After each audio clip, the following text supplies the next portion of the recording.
Hello friends, I am doctor Sunil Saini, trauma and Ilizarov surgeon, expert in limb lengthening, deformity correction and pain management. आज जो हमारे पास patient है mister दीपक दायमा, ये भिवाड़ी से हैं और 26 साल की इनकी उम्र है। इनको जिम ट्रेनर थे ये, अभी वो काम इन्होंने छोड़ रखा है। लगभग 4 साल पहले इनको कमर का दर्द स्टार्ट हुआ था और अब जो पिछले 3 साल से कमर का दर्द राइट लोअर लिम्ब में आ रहा है। अब इनसे जानते हैं कि इस समय इनको क्या क्या समस्याएं हैं और फिर हम अपनी एग्जामिनेशन की फाइंडिंग इनसे बताएंगे। बताइए। हेलो। मेरे को ना राइट पैर में पेन आ रहा है बैक से। ओके। और 4 साल से ये पेन ज़्यादा हो गया है। मतलब पहले थोड़ा नॉर्मल था, फिर 1 साल के बाद बढ़ता बढ़ता बढ़ता अब थोड़ा ज़्यादा हो गया। अब चलने में भी दिक्कत होती है और ज़्यादा अगर बैठ जाता हूँ तो दिक्कत होती है। पेन बहुत ही ज़्यादा रहता है। पेन बहुत ज्यादा है। तो ये कमर का दर्द आपको कैसे शुरू हुआ था?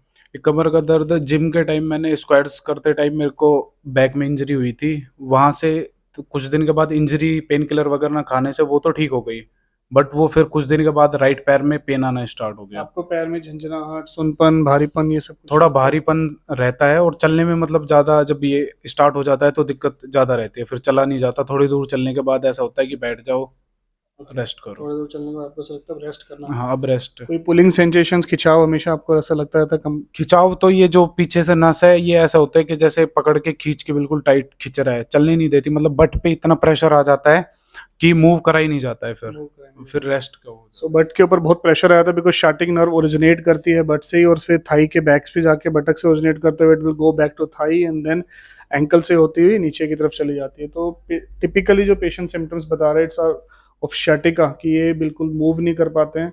और आप बता रहे थे कि जैसे जैसे सुबह थोड़े ठीक रहते हो फिर उसके है। बाद से प्रॉब्लम स्टार्ट होना अब स्टार्ट हो मैं जाती रात को जब सोता हूँ ना, सुबह मेरे को मैं बिल्कुल ठीक रहता हूँ। फिर उठने के बाद थोड़ी बहुत वॉकिंग वगैरह करता हूँ, बैठता हूँ, तो फिर धीरे धीरे स्टार्ट हो जाता है।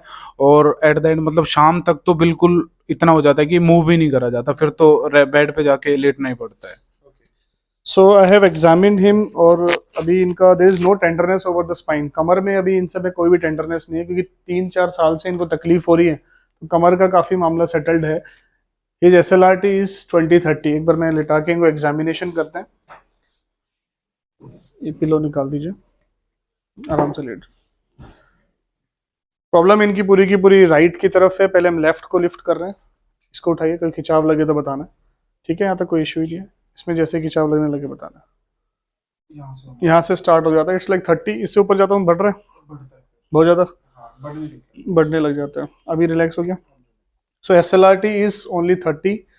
और अगर हम पूरा ऊपर स्ट्रेच ले जाने के बाद लाते हैं तो 20 के आसपास ही स्टार्ट होता है। 20 to 30 is the SLRT right now. और काफी ज्यादा स्ट्रेच है। वी हैव प्लान्ड इनके MRI के अंदर L4 L5 डिस्क प्रोलैप्स है और काफी बड़ा ह्यूज डिस्क प्रोलैप्स है। एंड वो नर्व के ऊपर प्रेशर डाला और ये सारे के सारे जो इफेक्ट इस समय आ रहे हैं this are the chemosensitization of nerve. की दबाव की वजह से नर्व के ऊपर प्रेशर आ गया है, प्रेशर की वजह से इन्फ्लेमेशन हो गई है, इसलिए इनको चलने फिरने में तकलीफें हैं। ये सारी झंझनाहट, सुनपन, भारीपन इस समय हो रहा है। We are planning for DSCB beta 1-2-3 on right side. और उसके बाद देखते हैं 20-30 मिनट्स के बाद इनको कितना रिलैक्सेशन आने लग गया। ये जरूरी नहीं है कि इमीजिएटली ही वो चीजें जीरो हो जाएगी। Like if SLRT is improving from 30 to 50, अगर 30 से जो SLRT है वो 50 की तरफ भी जाता है तो इसका मतलब ये होता है कि इंजेक्शन ने अपना वर्क करना स्टार्ट कर दिया है। ये कभी भी इसका मतलब ये नहीं होता है कि 20 मिनट में जो आपको रिजल्ट आए वही आपको आगे में रिजल्ट आने वाले। रिजल्ट्स विल इंप्रूव ग्रेजुअली, क्योंकि ये सारा का सारा जो इंजेक्शन का मैकेनिज्म ऑफ एक्शन है वो ये है कि वो इन्फ्लेमेशन को कम करेगा। नाउ यू कैन अंडरस्टैंड कि एक इंजेक्शन लगती तुरंत तो सारी वो इन्फ्लेमेशन को कम नहीं करने वाला। नर्व्स में मेडिसिन एब्जॉर्ब होने लग जाती है, ग्रेजुअली इन्फ्लेमेशन कम होने लग जाती है। तो SLRT इंप्रूव लगता है, पेशेंट को थोड़ा रिलैक्सेशन लगने लग जाता है। टिंगलिंग, नमनेस, हैवीनेस सबसे पहले इंप्रूव होती है, फिर ग्रेजुअली पेन इंप्रूवमेंट आने लग जाता है। तो I am planning for DSCB beta 1-2-3।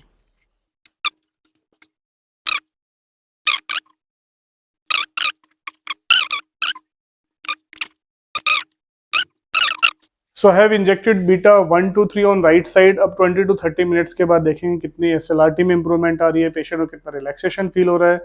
और ग्रेजुअली जब ये सेकेंड टाइम हम इनको रिकॉल करेंगे 15 to 20 डेज के बाद रिव्यू करेंगे, तब देखेंगे इनका कि और कितनी इंप्रूवमेंट आ रही है। And then we will make a second videos of this follow-up case, कि हम इनको ही फॉलोअप में आगे में दिखाएंगे कि फर्स्ट इंजेक्शन के 15 to 20 डेज के बाद इनको कितनी राहत फील हो रही है। हेलो फ्रेंड्स, जो आज हमारे पेशेंट है मिस्टर दीपक दाइमा भिवाड़ी से, हमने इनको DSCB बीटा 1-2-3 लगाया था। और एक तो SLRT चेक करेंगे और फिर इनको मूवमेंट्स करा के देखेंगे कि मूवमेंट्स में कितनी रिलैक्सेशन आई है। जब भी हम डीएससीबी इंजेक्शन स्पेशली sciatica पेन के लगाते हैं तो हमें उम्मीद करते हैं कि पेशेंट को एसएलआरटी के साथ में इनकी काफ मसल्स, इनकी जितनी भी हैमस्ट्रिंग मसल्स हैं उनके अंदर रिलैक्सेशन आने लग जाए। एक चीज बहुत इंपॉर्टेंट होती है जो उन्होंने पूछा भी, कि बटक्स के आसपास हमारी जो सियाटिक नर्व होती है सबसे मोटी होती है, क्योंकि वहीं से उसका ओरिजिनेशन होता है। ऊपर में कमर से L4, L5, S1, S2, S3 ये सारी नर्व्स पांचवी इकट्ठी होती है, and at the बटक they form a single nerve, और उसकी थिकनेस बहुत ज्यादा होती है, इसलिए बटक्स पे सबसे लास्ट में इन्फ्लेमेशन खत्म होती है। और क्योंकि हम अपनी रोजमर्रा की जिंदगी के अंदर बटक्स पे बैठे भी हुए हैं, लेटे भी हुए हैं, तो फिर इसकी इन्फ्लेमेशन बरकरार रहती है। इसलिए हम यूजुअली आइस पैक्स पेशेंट्स को बोलते हैं कि आप आइस पैक्स लगाएं अगर आपको दर्द रहता है। हॉट फर्मेंटेशन हम यूजुअली अलाउड नहीं करते हैं। तो अभी इनका एसएलआरटी चेक करते हैं आफ्टर फर्स्ट इंजेक्शन कितना का इनको इंप्रूवमेंट आ रखा है। जहां पर खिंचाव लगने लगे वहां पे रुकना है। यहाँ पे यहाँ खिंचाव आ रहा है तो ऑलमोस्ट 50 के आसपास आया है। अगर ये सिविरिटी ज्यादा है या और जा सकता हूँ? ये बहुत सिविरिटी है, चलो गुड, ठीक। अब करवट लेके ले उठ जाइए। सो इनका जो एसएलआरटी 20-30 के आसपास आया था 50 पे गया है। सो मेरे लिए सेटिस्फैक्ट्री है, क्योंकि 30 पे 20-30 वाला चीज अगर 50 पे आता है। एक मिनट, खड़े होने के बाद ये रिलैक्स लग रही है, थाइज हो रही है, ये रिलैक्स है, ये पोर्शन रिलैक्स है, ये पोर्शन रिलैक्स हो गया। बट पे बिल्कुल कम है, अभी कोई ऐसा है नहीं प्रेशर इतना। बट पे प्रेशर कैसा है?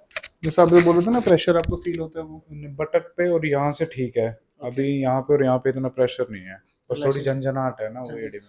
झंझनाट एडियो के अंदर या सुनपन जो एडियो के अंदर होता है, it's because of local anaesthetic agents, क्योंकि हम इसके अंदर लॉक्स यूज करते हैं।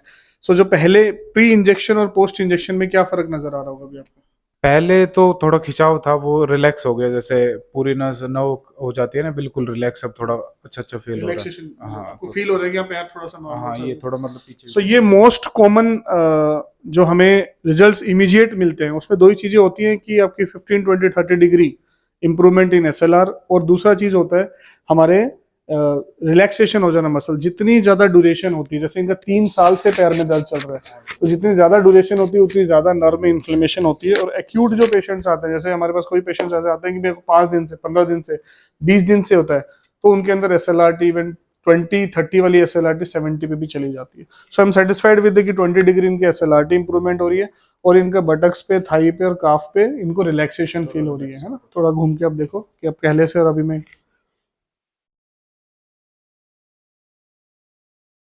पहले घूमने में अभी में थोड़ा फर्क लग, थोड़ा रिलैक्सेशन है। बटक्स पे भी आपको रिलैक्सेशन लग रहा है? भी है, बस बटक पे हल्का है वो। ओके, ठीक है, बैठिए। So post first injection thighs में रिलैक्सेशन है, बटक्स पे रिलैक्सेशन है। बटक्स वाला थोड़ा और ग्रेजुअली इंप्रूव होगा आपका। काफ के अंदर इंप्रूवमेंट है, एंड एसएलआरटी के अंदर 20-30 डिग्री हमें इंप्रूवमेंट आई है। अब यंग पेशेंट्स के अंदर we are very hopeful, we are very like almost sure कि इनको जब हम 20 डेज के बाद बुलाएंगे तब इनकी और ज्यादा इंप्रूवमेंट हमें नजर आएगी, काफी हद तक रिलैक्स्ड रहेंगे। सो फ्रेंड्स, अगर आपको ऐसी किसी प्रकार की भी प्रॉब्लम है, sciatica प्रॉब्लम है, सर्वाइकल स्पॉन्डाइलोसिस है, डिस्क प्रॉब्लम है, फ्रोजन शोल्डर है, इन सारी कंडीशन के लिए डीएससीबी इंजेक्शन के माध्यम से पेन को कंट्रोल किया जा सकता है। मेरी एक ही वो रहेगी रिक्वेस्ट कि आप किसी प्रकार का मालिश, मसाज, झटका ये सब ना करवाएं, सेटिंग ना करें। आपने मालिश वगैरह करा रखी है, अगर हम मालिश वगैरह कराते हैं इससे नर्व को और खिंचाव आ जाता है, तो फिर हमें रिजल्ट्स में और थोड़ी प्रॉब्लम उन ऐसे पेशेंटों को फील करनी पड़ती है। जितनी ड्यूरेशन लंबी हो जाती है, कई सारे पेशेंट्स होते हैं जिनमें उन्होंने मालिश करा लिया, झटका लगा लिया, आपकी नर्व जब सूजी हुई है तो उस समय वो फ्रेजाइल होती है, कि बहुत ज्यादा वो फ्रेजाइल होती है, कि मतलब नाजुक हो जाती है वो। तो उसमें अगर कोई मालिश कर दे, खींच दे, झटका लगा दे, तो उसमें तकलीफ और ज्यादा हो जाती है। तो ऐसी नर्व वापस रिकवरी करने में और समय लेती। सो फ्रेंड्स, ऐसी कोई भी समस्या आपको है तो नीचे दिए गए नंबर पे आप कांटेक्ट कर सकते हैं, अपनी रिपोर्ट्स हमें भेज सकते हैं। हमारी टीम आपका नंबर रजिस्टर्ड करके हमारी कॉल बैक आएगी, आपको सारी इन्फॉर्मेशन दी जाएगी। सारे के सारे आपकी एमआरआईज को हम लोग स्टडी करते हैं, स्टडी करने के बाद ही आपको बताया जाता है कि आपको डीएससीबी इंजेक्शन से फायदा होगा या नहीं। और आगे में भी आपको ऐसी हेल्थ टिप्स मिलती रहे, इसके लिए हमारे चैनल सब्सक्राइब करना ना भूलें। Thank you.